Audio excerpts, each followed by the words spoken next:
Nous avons à prier sans cesse, dit la parole de Dieu. Comment vous faites cela? Prier devient comme respirer. Ce n'est pas en réglant votre montre et en vous isolant dans un coin pour prier pendant 15 minutes et puis dire « bon, j'ai prié ». Bien que je crois qu'il faut consacrer un temps avec Dieu... Restez avec nous dans Jouissez de votre vie.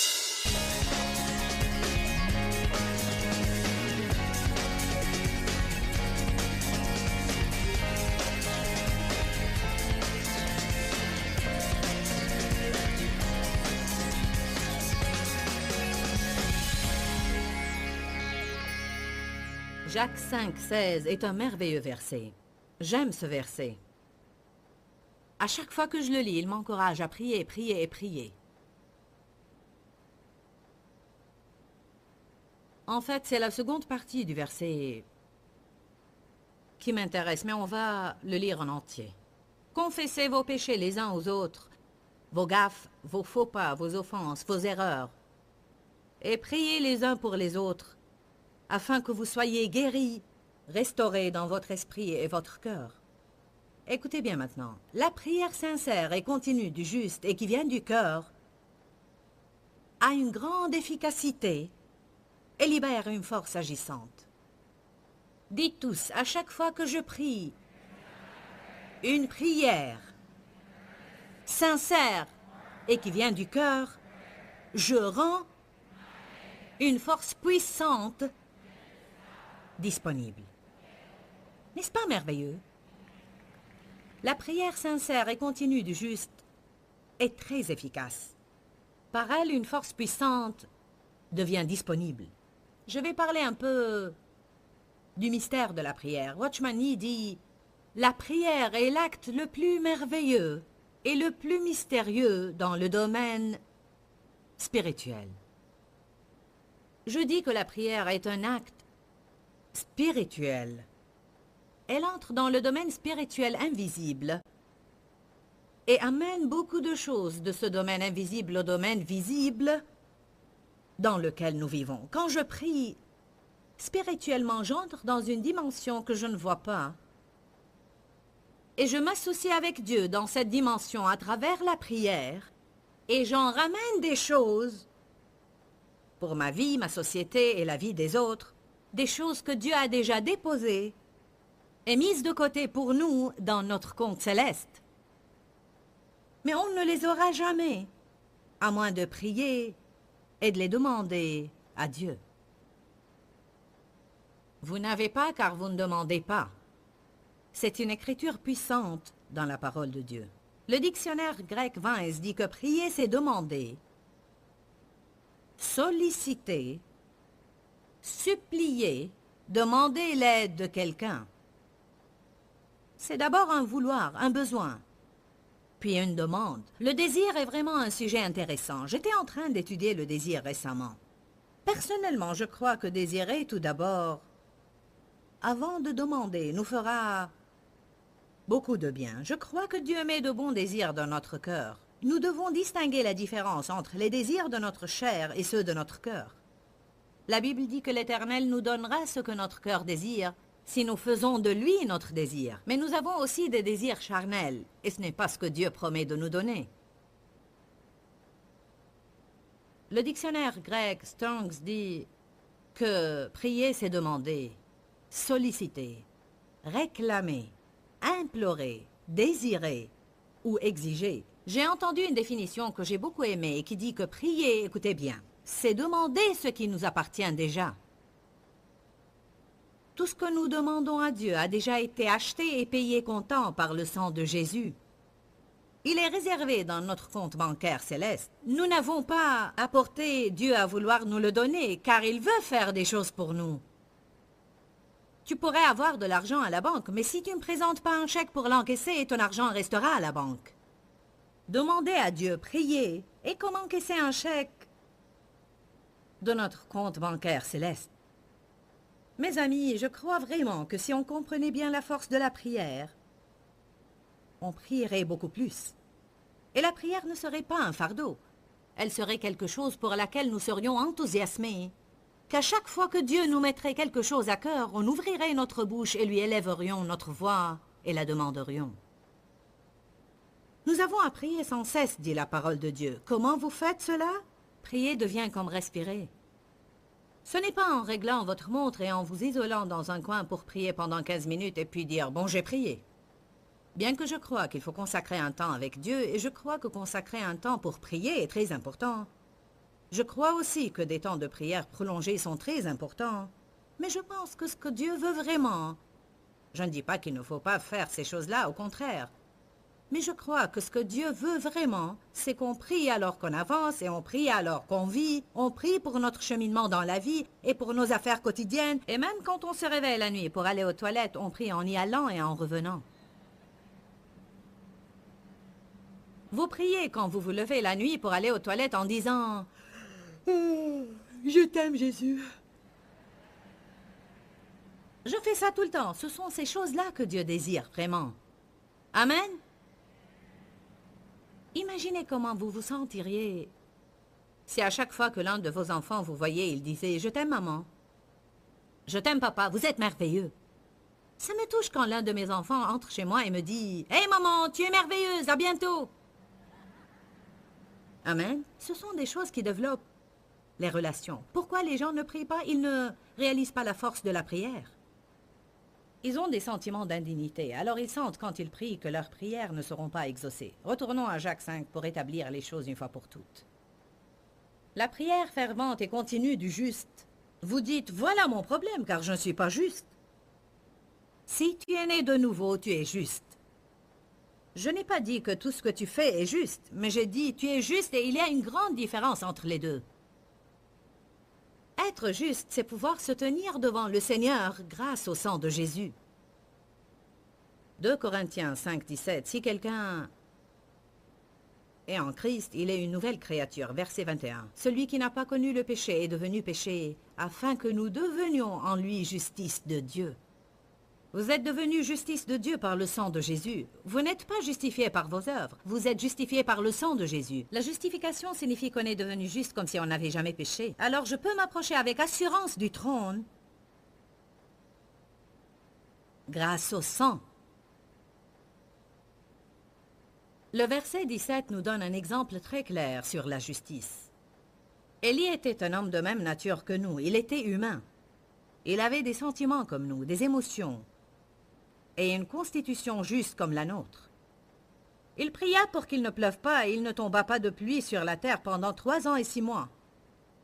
Puis il pria de nouveau, et le ciel donna de la pluie, et la terre produisit son fruit comme d'habitude. Pourquoi cela est mentionné ici? C'est comme s'il est mentionné entre... Voilà qu'on est en train de parler de la prière, et puis on lit ces versets à propos d'Élie, et maintenant, il parle de ramener les personnes égarées loin de la vérité. Cette histoire a été insérée là pour que, si vous sentiez que vous n'êtes pas juste et que vous ne pouvez pas prier de manière effective, vous penserez à Élie, qui a expérimenté les victoires et les défaites. On expérimente tous cela. Nous avons tous des victoires et nous avons tous des défaites dans nos vies. Nous avons de bons jours, nous avons de mauvais jours, nous avons des jours glorieux, nous avons des jours spirituels, nous avons des jours charnels.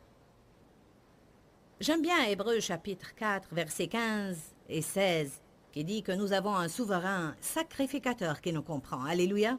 Est-ce que cela vous réconforte aujourd'hui? Jésus vous comprend. Pourquoi? Parce qu'il a déjà vécu dans un corps charnel. Il a expérimenté la tentation. La Bible dit qu'il a été tenté comme nous à tous égards sans commettre de péché. Verset 16. Approchons-nous donc avec assurance du trône de la grâce, afin d'obtenir miséricorde et de trouver grâce en vue d'un secours opportun. Jacques chapitre 4, verset 2. Ouvrez sur ce passage pour un instant. En fait, nous allons lire le premier verset tout d'abord. D'où proviennent les luttes, les dissensions et les discordes? D'où proviennent les conflits, les querelles et les disputes parmi vous? Je vais redire ça. Qu'est-ce qui garde les gens en colère tout le temps? Pourquoi sommes-nous toujours énervés de quelque chose, insatisfaits, mécontents? Nous voulons que quelque chose change dans notre vie, mais sans résultat. Ne proviennent-ils pas précisément des désirs égoïstes et de vos passions qui combattent sans cesse dans vos corps? En d'autres termes, notre mécontentement est dû aux choses que nous voulons. Nous voulons que les autres changent. Je ne veux pas que tu agisses de cette façon, mais autrement. Ne te comporte pas de cette façon, mais autrement. Je ne veux pas être comme ça, je veux être comme Jésus.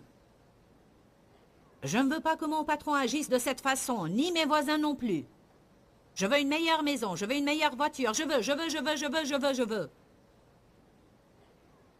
Si on garde Jésus hors de ce cycle, on n'aura jamais ce que nous voulons. Vous convoitez. Vous voulez ce que les autres ont et que vous ne possédez pas. Écoutez maintenant cette déclaration. Vous êtes meurtrier, car haïr les autres est un meurtre en ce qui concerne vos cœurs. Vous dites personnellement, je ne hais personne. Il y a beaucoup de jalousie, beaucoup de convoitise, beaucoup de rancune envers les gens parce qu'ils ont ce que nous voulons et il semble que nous n'allons pas l'avoir. Ça va, vous n'avez pas à réagir. Vous pouvez jouer les innocents. Vous vous consumez en jalousie et vous êtes en colère et vous ne pouvez rien obtenir. Vous bataillez et vous vous disputez. Puis il nous donne la solution, la fameuse solution. Vous ne possédez pas parce que vous ne demandez pas. Ça veut dire que si vous voulez quelque chose, n'importe quelle chose, demandez-la moi. Demandez-moi. Il continue en disant, si ce que vous demandez est bon, je vous le donnerai. Nous ne sommes pas toujours assez intelligents pour savoir ce qu'il faut demander. Vous savez cela? Jésus a dit, si vous me demandez du pain, je ne vous donnerai pas une pierre. Et si vous me demandez un poisson, je ne vous donnerai pas un serpent. Mais vous savez quoi? On croit parfois qu'on demande du pain, mais en réalité on demande une pierre. Et il vaut mieux qu'on soit content que Dieu ne nous le donne pas. Amen. Il se peut parfois qu'on demande une chose ou il y a une certaine personne que nous désirons dans notre vie sans réaliser qu'on ferait entrer un serpent dans nos vies.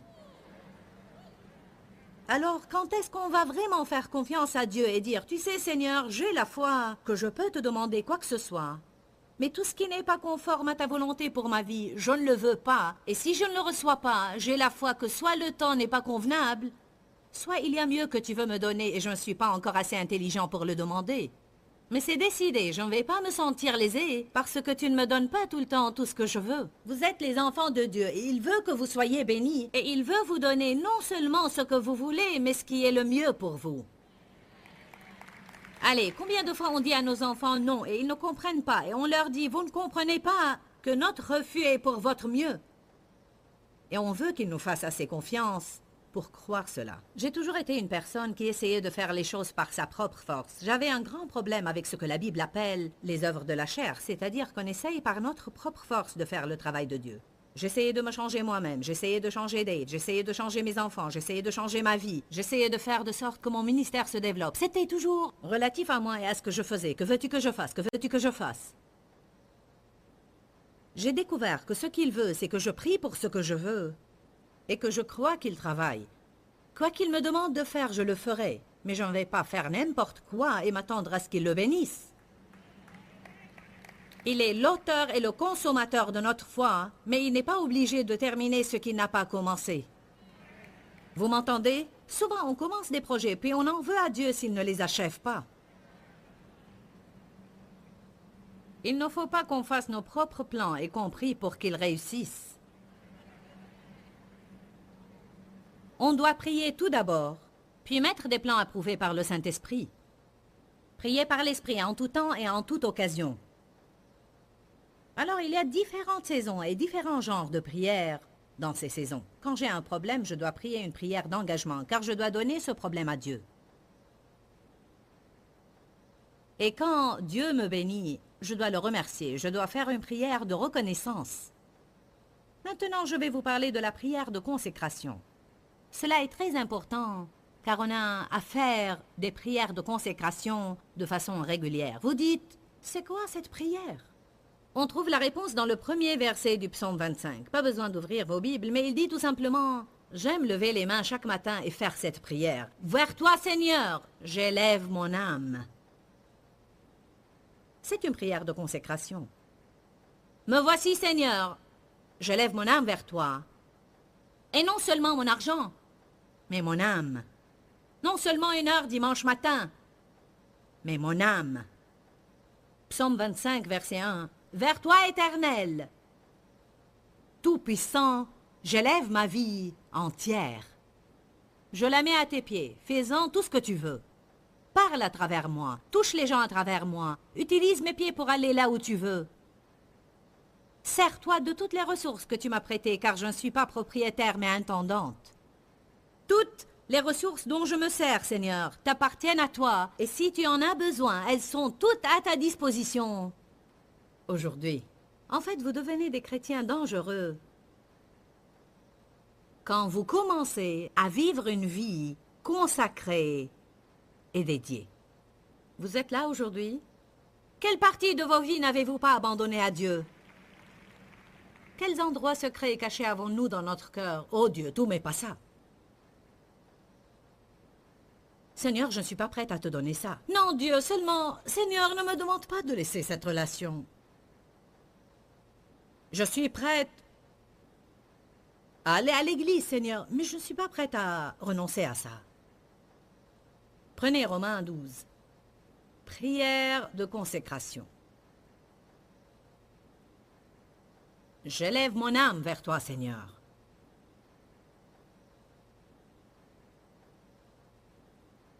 J'aime Romains 12, 1. J'aime prier la parole. Notez ces écritures jusqu'à ce que, si vous les lisez assez souvent, vous commencerez à les mémoriser. Mais si vous avez besoin de votre Bible pour les réciter, ouvrez-la au psaume 25, 1 et dites « Je me tourne vers toi, Seigneur mon Dieu », puis allez à Romains 12 et priez ceci. Paul a dit « Je vous exhorte donc, frères, et je vous invite, par les compassions de Dieu, de faire une dédicace décisive. » Que veut dire cela? Il faut que vous preniez une décision. Dieu vous a donné une volonté libre et vous ne lui appartiendrez que lorsque vous lui dédiez votre âme. Il ne vous forcera à rien faire. Il vous conduira, vous guidera et vous incitera, mais il vous laissera toujours la liberté de choisir. Il ne veut pas des robots qui n'ont pas de choix. Il veut qu'on le choisisse à lui. Il veut aussi qu'on lui sacrifie notre vie volontairement à l'autel chaque jour et qu'on lui dise « Seigneur, que ta volonté soit faite, pas la mienne ». C'est une prière très puissante que vous pouvez prier. Que ta volonté soit faite, non la mienne. Que ta volonté soit faite sur cette terre et non pas sur la terre, comme au ciel. Nous sommes formés de la poussière de la terre. Nous sommes terre. Que ta volonté soit faite sur cette terre. Allez, comme elle est faite au ciel. Il faut que vous offriez vos corps comme un sacrifice vivant. Je pourrais rentrer dans des détails que vous n'aimeriez pas entendre.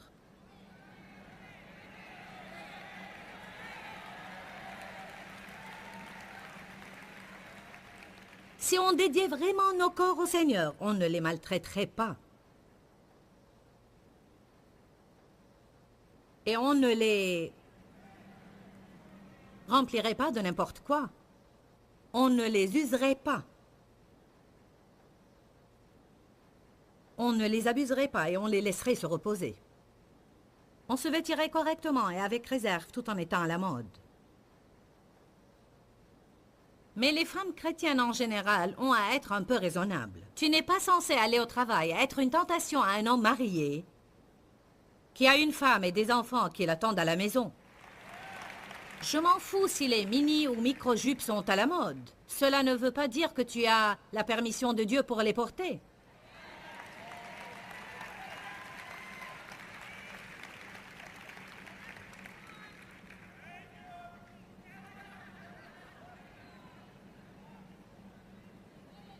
Mais c'est la mode. Offrez et dédiez vos corps. Et tu n'as pas à avoir l'air démodé. Habille-toi décemment. Amen. Mais que tout se fasse avec bienséance et avec ordre. Et fais attention à ce que le haut de ton vêtement ne soit pas trop décolleté.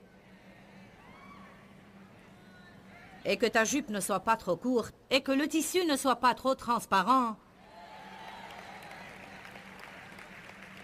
Et que tes vêtements ne soient pas trop collants. Bien.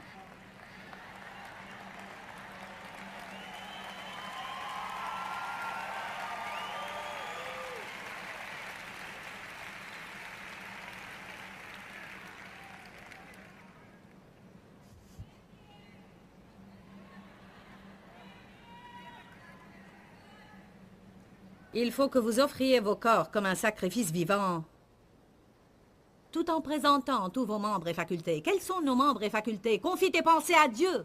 Ne laisse pas le diable s'en servir toute la journée. Sûr que nous allons avoir des pensées. J'ai eu à renverser une douzaine de pensées ce matin, et cela quand j'étais en train de me maquiller. Parfois, le diable commencera à accuser une personne et te dira...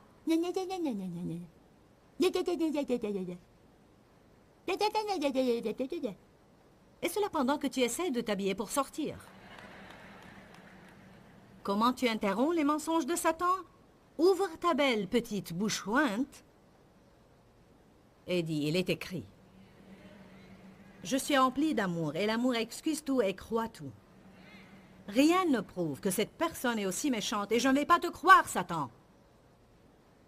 La parole de Dieu change notre façon de penser, mais nous sommes paresseux. Si seulement Satan me laissait tranquille, ne compte pas trop là-dessus. Si seulement je n'avais pas de problème avec mes pensées. Si seulement je n'avais pas de problème avec mes pensées. Si seulement je n'avais pas de problème avec mes paroles. Souhaiter ne changera rien. Nous devons prendre position pour faire ce qui est juste. Amen.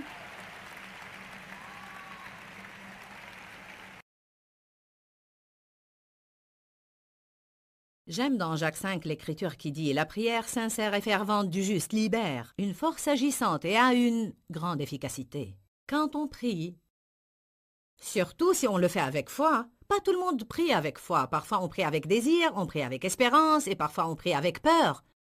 Mais quand on prie avec foi, on libère une force agissante qui change notre vie et celle des autres aussi. Alors je vous encourage vraiment à apprendre autant que possible au sujet de la prière.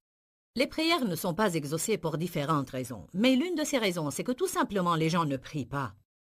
Alors je vous encourage à ne pas remettre la prière. Je crois qu'on pense souvent « je dois prier pour ceci » ou « quand je vais prier, je vais mentionner ceci ». Alors rappelez-vous toujours que vous pouvez prier n'importe où, n'importe quand, à voix haute ou silencieusement. Vous n'avez pas à être dans un endroit spécifique à un moment spécifique. Satan peut voler ce qui nous appartient parce qu'on remet. Je vous encourage à prier maintenant. À chaque fois que le Seigneur vous met quelque chose à cœur ou que vous voyez un besoin, priez sur le champ. Et ainsi votre vie de prière sera plus agissante et plus efficace que jamais. N'oubliez pas qu'il y a la vie dans la parole. Que le Seigneur vous bénisse. Dis-leur que je les aime. Dans ce livret, Joyce Meyer donne une révélation de l'amour de Dieu pour nous. Pour obtenir ce livret gratuitement, écrivez-nous à Joyce Meyer, boîte postale 40095-6300, Larnaca, Chypre. Ou bien visitez notre site web www.joycemeyer.org/fr.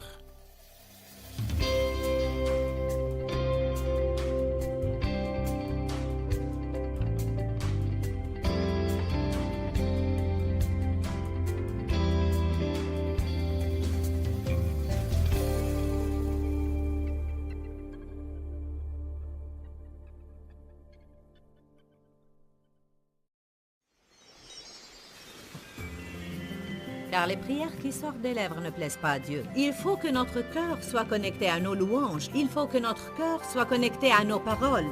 Alors il faut qu'on apprenne à avoir une meilleure concentration. Restez avec nous dans Jouissez de votre vie.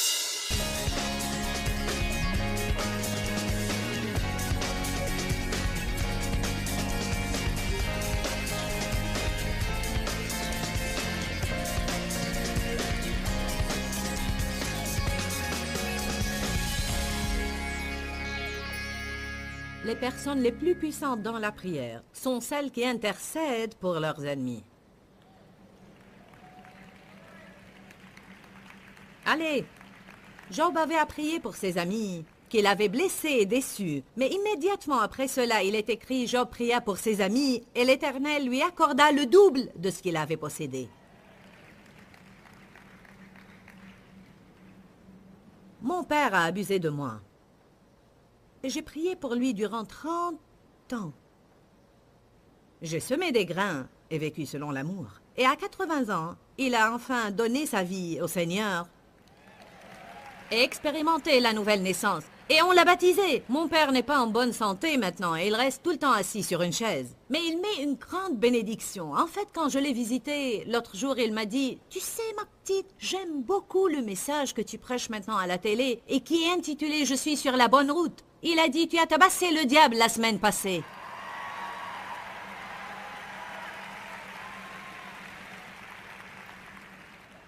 Mon père était méchant et revêche dans son passé, mais maintenant, il est l'homme le plus gentil que vous puissiez connaître.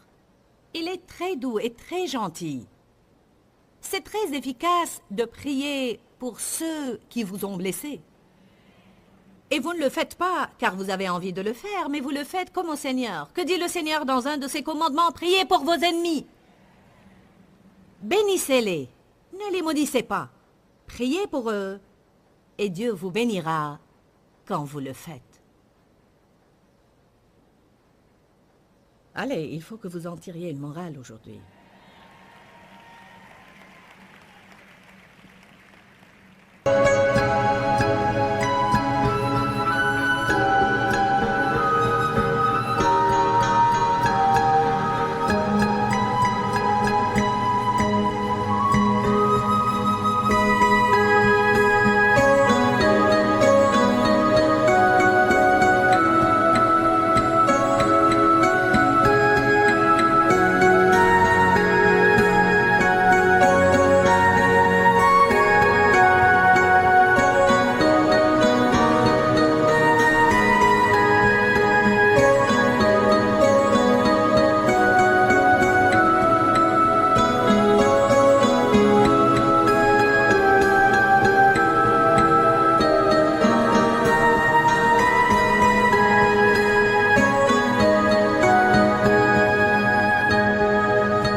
Parlons un peu maintenant de la prière de l'importunité. Prenez Luc 18. C'est une prière continue. Certaines prières consistent à dire quelques phrases et puis vous vous occupez de vos propres affaires. Mais d'autres prières continuent à vous revenir à cœur d'une façon continue et sans arrêt. Certaines personnes disent « Priez jusqu'à avoir votre percée ». C'est un slogan que les intercesseurs utilisent parfois, ou bien vous devez prier jusqu'à être libéré. Luc chapitre 18, verset 1. Jésus leur dit une parabole pour montrer qu'il faut toujours prier, sans se lasser et sans jamais se décourager ou abandonner. Il dit, il y avait dans une ville un juge qui ne craignait Dieu et qui ne respectait pas ni n'avait d'égard pour personne. Il y avait aussi dans cette ville une veuve qui venait lui dire « Défends-moi, protège-moi, fais-moi justice contre mon adversaire. » Pendant longtemps, il ne voulut pas. Mais ensuite, il se dit en lui-même « Bien que je ne craigne pas Dieu et que je ne respecte ni n'ai d'égard pour personne, néanmoins parce que cette veuve continue à m'importuner, Je la protégerai et je lui ferai justice, sinon elle reviendra sans cesse m'ennuyer et m'exaspérer par son importunité. Et finalement, elle finira par m'exaspérer et par m'épuiser. » Alors le Seigneur ajouta, « Écoutez bien ce que dit le juge inique. Il dit, s'il est possible d'épuiser un juge méchant et injuste, alors que fera notre Dieu qui est juste pour nous si on ne lâche pas? » Dans certaines situations, je me suis tournée vers Dieu et lui ai dit, « Me voici de nouveau. Seigneur, je ne veux pas paraître irrévérencieuse, mais je ne vais me taire qu'après avoir eu ma percée. Parce qu'il y a certaines choses qui sont sûrement conformes à la volonté de Dieu, et je dis, je ne me tairai qu'après avoir eu ma percée. » Continuons, Luc 18, verset 7. « Et Dieu ne ferait-il point justice à ses élus qui crient à lui jour et nuit? Et tarderait-il à leur venir en aide? Je vous le dis, il les défendra et protégera et leur fera promptement justice. Mais quand le Fils de l'homme viendra, trouvera-t-il la persévérance dans la foi sur la terre? » Ne baissez pas les bras. Je vais partager avec vous un autre principe pendant que nous y sommes. Verset 10. 2 hommes montèrent au temple pour prier. On a expliqué hier comment la prière sincère vient du cœur et que nous devons faire attention à ce que nous disons et comment nous pouvons réciter des prières qui n'ont aucun sens. Je pourrais réciter le Notre Père et penser à autre chose en même temps. On a même dit combien il faut faire attention si on utilise des livres de prière, car on pourrait lire les prières de ce livre sans que notre cœur y soit. Je ne vous dis pas de ne pas les utiliser. Personnellement, je fais mes propres prières, mais je sais que d'autres personnes aiment faire autrement. Je n'essaie pas de passer une loi et je pense que ça va tant que notre cœur y est. Amen. De même, si vous allez à une église où on récite des prières données chaque semaine, on récite les mêmes prières ou liturgies et on répète la même chose plusieurs fois chaque semaine, vous devez faire attention à ce que votre cœur y soit. Car les prières qui sortent des lèvres ne plaisent pas à Dieu. Il faut que notre cœur soit connecté à nos louanges. Il faut que notre cœur soit connecté à nos paroles. Alors il faut qu'on apprenne à avoir une meilleure concentration.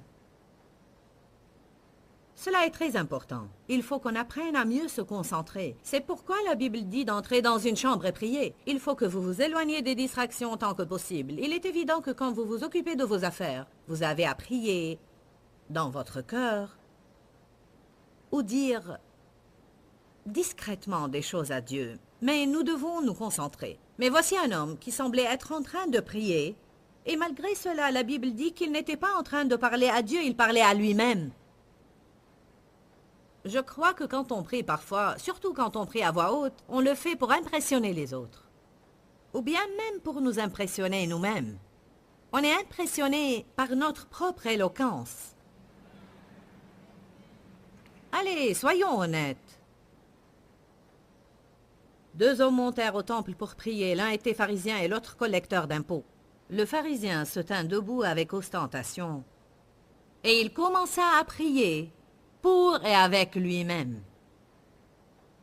Dieu merci, car je ne suis pas comme le reste des hommes, qui sont malhonnêtes, accapareurs, injustes dans leur cœur et leur vie est adultère, et en particulier pas comme ce collecteur d'impôts là-bas. Puis il commence à citer toute une liste de ses bienfaits. Mais la partie que j'aime, c'est qu'il n'est même pas mentionné qu'il était en train de prier à Dieu. Il est entré au temple pour prier, mais il a prié devant et pour lui-même. Faites attention quand vous faites ce que vous considérez être une prière, de ne pas être en train de vous parler à vous-même. Et je crois qu'on doit surtout faire attention quand on est en train de prier dans un groupe ou avec quelqu'un qui s'accorde avec nous, de ne pas être en train d'essayer de paraître éloquent. Parfois, certaines personnes commencent à prêcher et appellent cela une prière.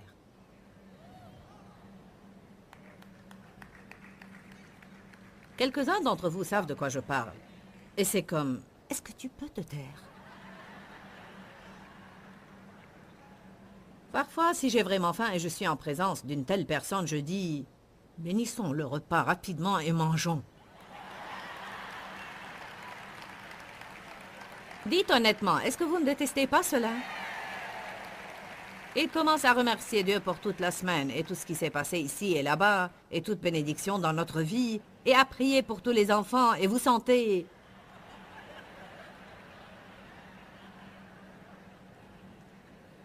Si jamais vous commettez l'erreur de commencer à manger avant de prier, dès que vous vous en rendez compte, dites que tout ce qui est en moi bénisse l'Éternel et Dieu le couvrira.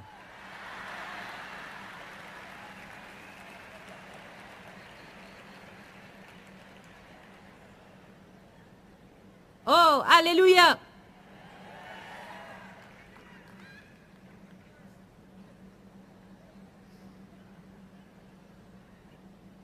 On doit prier jusqu'à ce qu'on se sente libéré des choses. Il y a différents genres de prières. Les prières qui vous viennent à cœur et vous les mentionnez simplement à Dieu. Et vous êtes libéré. Mais je crois que parfois, écoutez-moi bien car cela est important, parfois les gens prient par obligation et sans être guidés par le Saint-Esprit. Et c'est pour cette raison que la prière devient souvent une œuvre épuisante sans vie pour les gens.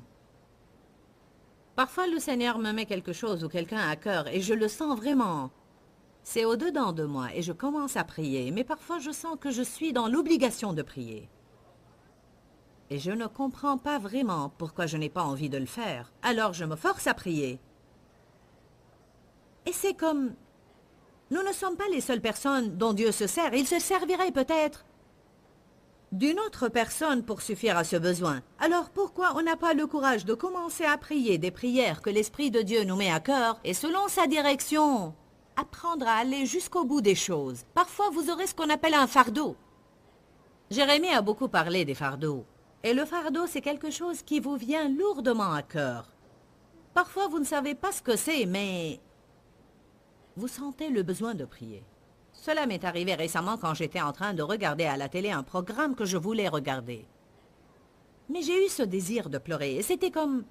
Je ne sais pas ce que j'ai et ce qui m'arrive. Je me sens vraiment de l'intérieur. Alors j'ai éteint la télé, et je suis tombée sur ma face. Et j'ai commencé à prier.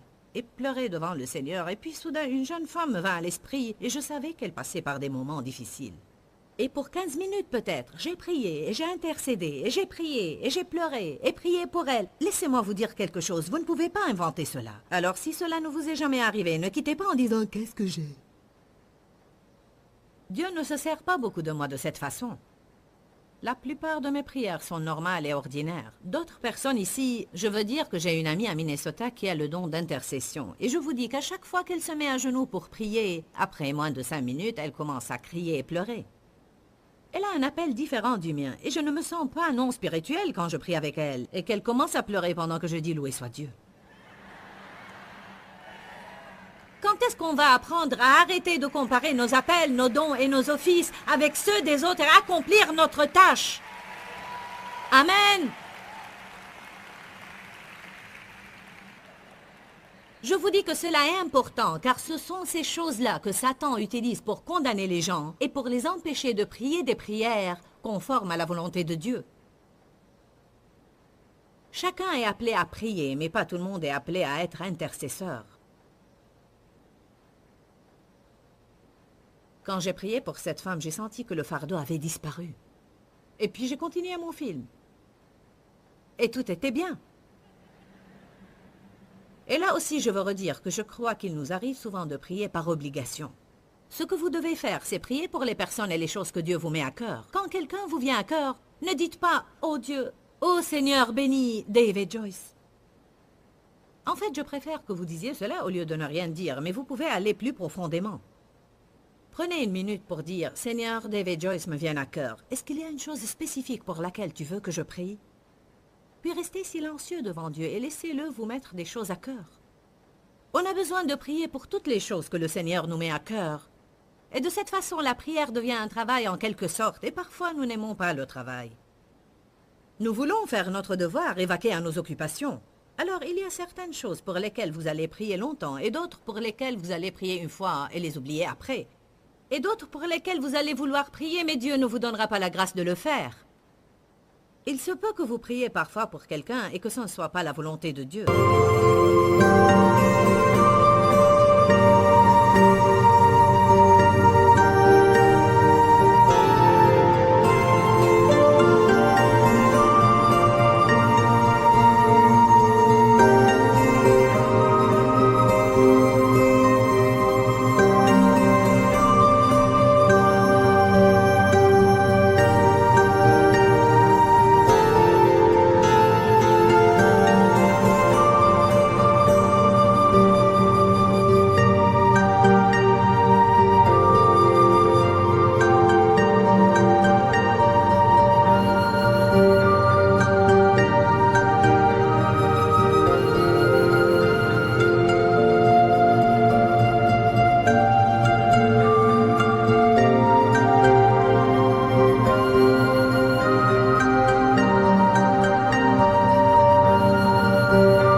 Prenez Jérémie 7. Il y a dans ma vie une personne pour laquelle je pense que je devrais prier, mais je ne veux pas le faire. Je ne le sens pas, je ne veux pas le faire.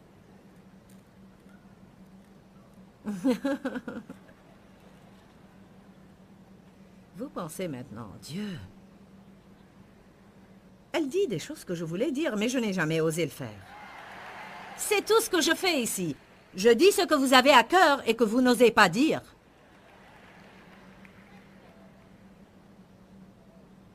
Quelqu'un m'a parlé récemment d'une personne que je connais très bien et m'a dit « Je prie profondément pour elle tout le temps depuis qu'elle a eu ce problème. Sûrement que tu pries pour elle. » J'ai dit « Je n'ai plus prié pour elle depuis qu'elle est partie. »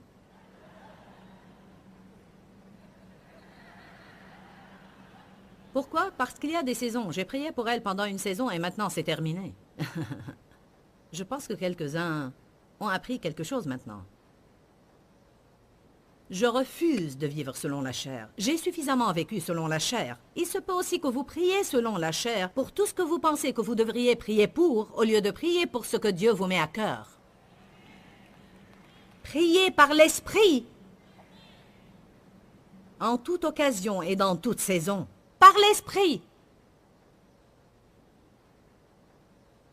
Vous aimeriez beaucoup plus la prière si vous faites cela. Amen. Certains ont des missions de prière. Parfois, le Seigneur céleste vous confie une personne et votre mission sera de prier pour elle. Cette femme que je connais à Minnesota me dit tout le temps « Joyce, tu es ma mission. » Elle prie toujours pour moi. Dans cette assemblée, il y a une jeune fille qui voyage avec nous, car je suis sa mission. Elle a dit, même si j'aurais à démissionner de mon travail, je dois venir et prier. Car je ne peux pas être heureuse à moins de prier pour toi. Et tu es ma mission. Nous devons connaître les missions qui nous ont été assignées par Dieu et commencer à les accomplir. Et nous devons arrêter de faire ce que Dieu a appelé une autre personne à faire. Amen. Jérémie chapitre 7, verset 16. Cela va choquer quelques-uns d'entre vous. Et toi ne prie pas en faveur de ce peuple.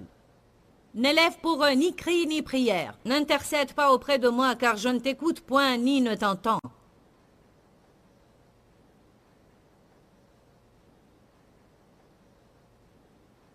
Je crois qu'il vaut mieux que je n'essaie pas d'expliquer cela. Parfois, à travers nos prières, je dois faire attention à ce que je dis, parfois à travers nos prières, on éloigne l'ennemi des gens, alors que parfois il faut qu'il passe par certaines circonstances difficiles afin qu'il se tourne vers Dieu. Vous pouvez protéger les autres par vos prières, alors que Dieu ne veut pas. À votre avis, que signifiait Paul en disant « Livrez-le à Satan pour la destruction de la chair afin que son esprit soit sauvé ». Un homme avait commis un acte d'inceste. Et tout le monde voulait le réconforter et prier pour lui. Mais Paul a dit, livrez-le à Satan. Il voulait dire, n'ayez aucune communion avec lui et ne priez pas pour lui pour le moment. Laissez-le avoir une saison dans laquelle il fait ce qu'il veut et voyez s'il va être content.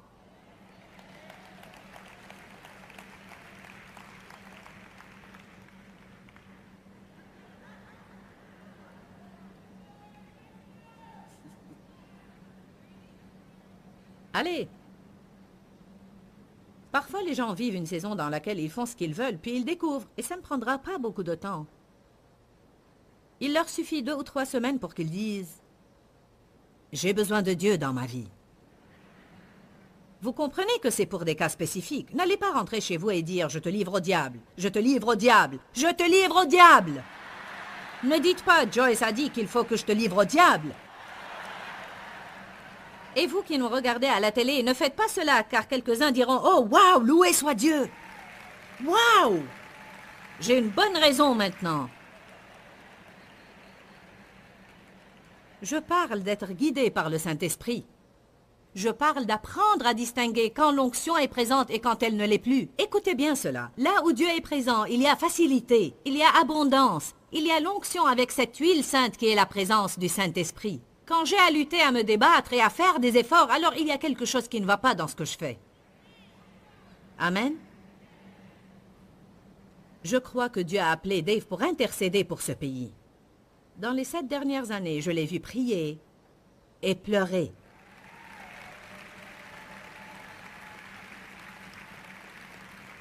Et je ne veux pas dire que je vis selon la chair, mais durant cette période, j'ai essayé de sentir ce qu'il ressentait. Mais je n'ai même pas pleuré une fois. Cela ne veut pas dire que je ne m'en soucie pas. Ça veut dire que nous formons une équipe et Dieu se sert de nous différemment. Il se sert de moi d'une façon et il se sert de lui d'une autre façon. Alors je peux être moyennement préoccupée, tandis que lui est dans une autre dimension. Et si je dis « qu'est-ce qui ne va pas chez moi pour que je n'ai pas les mêmes sentiments ?» alors je finirai par me sentir condamnée et cela m'empêchera d'accomplir l'appel de Dieu pour ma vie. Vous m'entendez ce matin?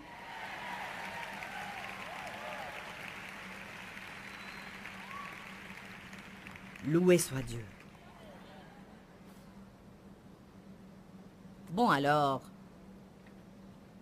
il y a la prière d'union. Vous avez un besoin et vous demandez l'aide d'autres personnes parce que vous n'arrivez pas à avoir votre percée par vous-même. Prière de consentement. Vous vous rassemblez avec d'autres personnes pour prier, mais cette prière ne peut être faite que par des personnes qui vivent en union. Ne critiquez pas votre pasteur tout le temps et quand vous apprenez que vous êtes malade, vous l'appelez pour qu'il s'accorde avec vous en prière. Tu ne peux pas te disputer avec ton mari tout le temps et quand il perd son travail, tu lui dis « accordons-nous en prière ». Vous ne pouvez pas vous accorder seulement pour les choses que vous voulez. Cette prière ne peut être faite que par des personnes qui vivent en accord. Le Seigneur dit, si 2 d'entre vous s'accordent sur la terre pour demander une chose quelconque, elle leur sera accordée par mon Père qui est dans les cieux. Dieu apprécie tellement les personnes qui payent le prix pour vivre en consentement, en union et en harmonie, qu'il dit que quand 2 telles personnes se rassemblent, une force puissante leur sera accordée et ils auront leur percée. 1 seul mettra 1000 en fuite et 2 10 000. Que dire maintenant à propos de l'intercession? Elle est un des genres de prière dont on a besoin le plus. Pourquoi? Parce qu'il y a beaucoup de personnes qui ne savent pas comment et de quelle façon prier pour eux-mêmes. Pourquoi? Parce qu'ils n'ont pas de relation avec le Seigneur. Une brèche. Dieu a dit, je n'ai pas trouvé parmi eux un homme qui se tienne à la brèche. C'est quoi une brèche? C'est un espace entre 2 choses. Maintenant, il y a un espace entre la chair et moi. Si je ne pouvais pas marcher, j'aurais eu besoin, si je voulais être en contact avec la chair, j'aurais eu besoin de quelqu'un qui se tienne dans la brèche pour que j'atteigne la chair. Amen?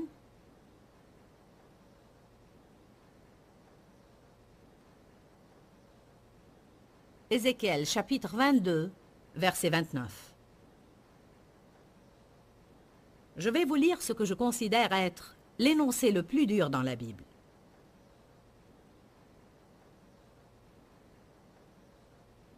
Ézéchiel 22, à partir du verset 29.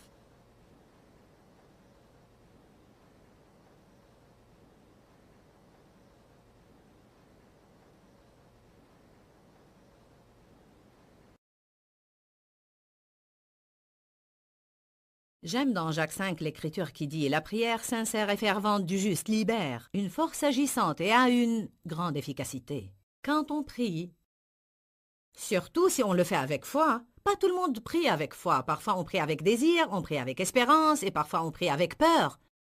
Mais quand on prie avec foi, on libère une force agissante qui change notre vie et celle des autres aussi. Alors je vous encourage vraiment à apprendre autant que possible au sujet de la prière. Les prières ne sont pas exaucées pour différentes raisons, mais l'une de ces raisons, c'est que tout simplement les gens ne prient pas. Alors je vous encourage à ne pas remettre la prière. Je crois qu'on pense souvent « je dois prier pour ceci » ou « quand je vais prier, je vais mentionner ceci ». Alors rappelez-vous toujours que vous pouvez prier n'importe où, n'importe quand, à voix haute ou silencieusement. Vous n'avez pas à être dans un endroit spécifique à un moment spécifique. Satan peut voler ce qui nous appartient parce qu'on remet. Je vous encourage à prier maintenant. À chaque fois que le Seigneur vous met quelque chose à cœur ou que vous voyez un besoin, priez sur le champ. Et ainsi votre vie de prière sera plus agissante et plus efficace que jamais. N'oubliez pas qu'il y a la vie dans la parole. Que le Seigneur vous bénisse. Dis-leur que je les aime. Dans ce livret, Joyce Meyer donne une révélation de l'amour de Dieu pour nous. Pour obtenir ce livret gratuitement, écrivez-nous à Joyce Meyer, boîte postale 40095-6300, Larnaca, Chypre. Ou bien visitez notre site web www.joycemeyer.org/fr.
khắp phương trời vẫn nhớ tới quê hương.